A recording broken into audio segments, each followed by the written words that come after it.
In this video, we're going to cover the misconception about people worried about talking to their friends and family about their MLM business. And, you know, I know a lot of people get this question a lot of times, Chris. And, you know, I think there's several reasons why people are concerned about talking to friends and family about their MLM business. What comes to mind when you hear this from somebody? Like, first of all, what do you think about it? And, you know, what's some of the reasons you think people are worried about dealing with this? I think people are worried about dealing with this because they have this picture that they'll have to convince their friends and family, or be like a pushy salesperson, or coerce someone, or just shove information down their throat.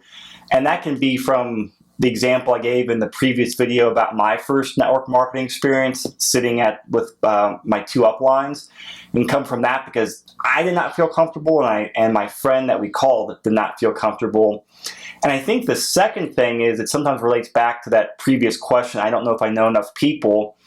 And so after I ask a couple clarifying questions, my answer usually goes down 1 or 2 paths, either telling people about the professional way we do this business and the way we sell the products, or letting people know that, hey, there are other avenues for meeting people, developing relationships, online marketing. And that also relates back to what I talked about in the previous video on expanding your Rolodex, your cell phone contacts, not only for building this business, but for doing other things down the road.